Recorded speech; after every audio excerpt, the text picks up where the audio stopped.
Yo guys, welcome to vlog. আমরা আবার এসে গেছি একটি নতুন ব্লগ নিয়ে। এই যে দেখতেই পাচ্ছেন, আর এটা তো আমার মাম্মি। হ্যালো, সবার প্রথমে তো আপনারা কেমন আছেন? আশা করছি খুব ভালো আছেন আর আপনাদের প্রিয়জনদেরকে ভালো রেখেছেন। আমরাও খুব ভালো আছি। আমাদের প্রথম ব্লগ আপনারা এতটাই সাপোর্ট করেছেন যে আমাদের সেকেন্ড ব্লগ করার জন্য উৎসাহটা বেড়ে গেছে। তাই একটা নতুন ব্লগ নিয়ে আপনাদের সঙ্গে নিয়ে চলেছি। চলুন সঙ্গে থাকুন, দেখতে পারবেন আমরা কোথায় যাচ্ছি। আর তার জন্য ভিডিওটা পুরো দেখবেন, স্কিপ না করে। আর এই ভিডিওটাতেও আপনাদের ভালোবাসা আর লাইক এরকম করে দিয়ে যাবেন। তাহলে চলা যাক।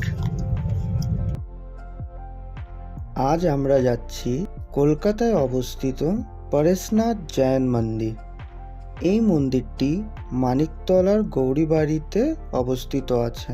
এখানে যদি আপনারা ট্রেনে আসতে চান তাহলে আপনারা শিয়ালদা স্টেশন থেকে ট্রেন ধরে চলে আসবেন বিধাননগর রেলওয়ে স্টেশন এবং সেখান থেকে অটো বা বাস ধরে 10 মিনিটের মধ্যে পৌঁছে যেতে পারেন গৌরীবাড়ি।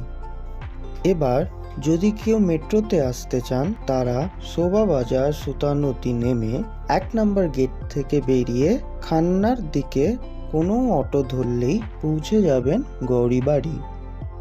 আমরা এবারে গেছিলাম রুবি বাইপাস ধরে আইটিসি রয়্যাল বেঙ্গল ক্রস করে ম্যানিক স্কোয়ার ক্রসিং থেকে লেফট সাইডে মানিকতলা মেন রোড ধরে কিছুটা আগে যেতেই একটি ছোট ব্রিজ পড়বে।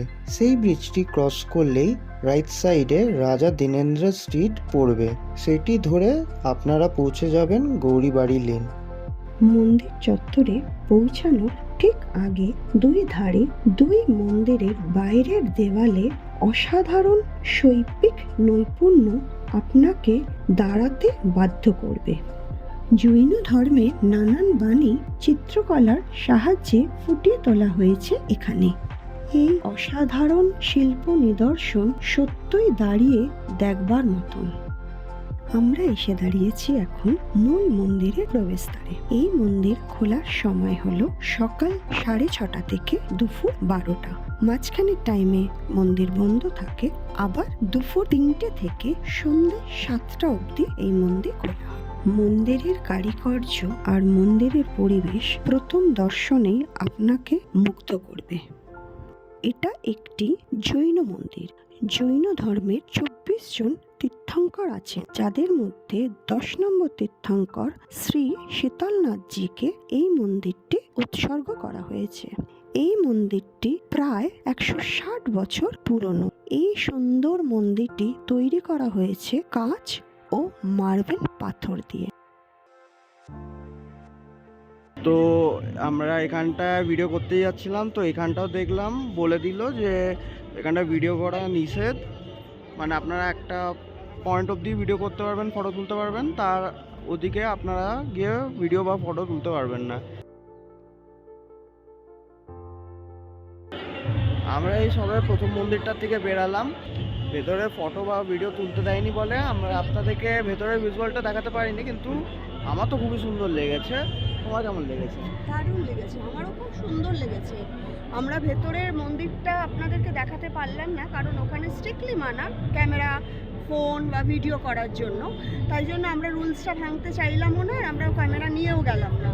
কিন্তু আপনারা যদি ভেতরটা দেখতে হয় তাহলে আপনারা নিজেরা আসুন, নিজেরা এসে দেখুন।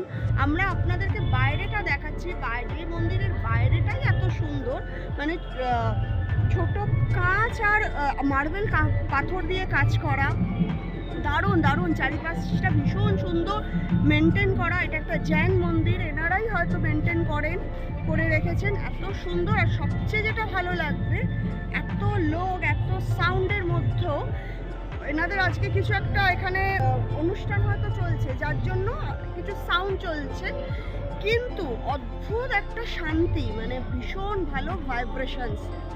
আসুন, আপনাদের সত্যি খুব ভালো লাগবে। এটা কলকাতার প্রচণ্ড কাছে। অনেক সময় আমরা ভাবি যে কাছে পিঠে কোথায় যাব, একটা বেলার জন্য কোথায় থেকে ঘুরে আসুন। তো আমি তো বলবো একবার এসে অন্তত এই জৈন মন্দিরটা ঘুরে যাবে। চলুন, আমার এখানে আরও 4টে মন্দির আছে।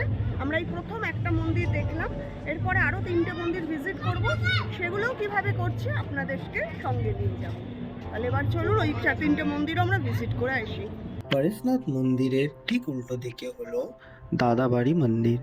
আমরা যেদিন এই মন্দিরগুলো ভিজিট করতে গেছিলাম সেই দিন ওনাদের কিছু অনুষ্ঠান চলছিল, যার জন্য আমরা দাদাবাড়ি মন্দির ভিজিট করতে পারিনি। তাই আপনারা যেদিনই আসবেন আসার আগে একবার এটা চেক করে নেবেন যেন সেই দিন ওনাদের কোনো অনুষ্ঠান না থাকে। এছাড়া এই মন্দিরগুলো প্রায় প্রত্যেক দিনই খোলা আছে। এছাড়াও এর ঠিক পাশে আরও দুটো মন্দির আছে, এইগুলো আপনারা ভিজিট করতে পারেন। টোটাল এখানটা 4টে মন্দিরই খুব সুন্দর এবং প্রভাবশালী।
আজকের দিনটা আমাদের খুব সুন্দর কাটলো। আশা করছি এই ভিডিওর মাধ্যমে আপনাদেরও কিছু নতুন জায়গার ইনফরমেশন দিতে পারলাম। ভিডিওটা যদি ভালো লাগে তাহলে লাইক করবেন আর নিজেদের প্রিয় লোকের সাথে শেয়ার করবেন। আর আপনারা আমাদের কমেন্ট বক্সে এসে জানাতে পারেন যে আমরা নেক্সট ভিডিও কোন মন্দিরের উপরে করতে পারি। তাহলে আমরা চেষ্টা করব সেখানে গিয়ে সেখানকার কোনো ইনফরমেশনস বা মন্দিরে কিভাবে যেতে পারেন সেই ধরনের ভিডিও আপনাদের কাছে পৌঁছে দেবো। এই ভিডিওটা এই পর্যন্তই। ভিডিওটি ভালো লাগলে প্লিজ লাইক করবেন, শেয়ার করবেন অ্যান্ড সাবস্ক্রাইব করবেন। অ্যান্ড আশা করি আপনারাও এইভাবেই আমাদের সঙ্গে থাকবেন।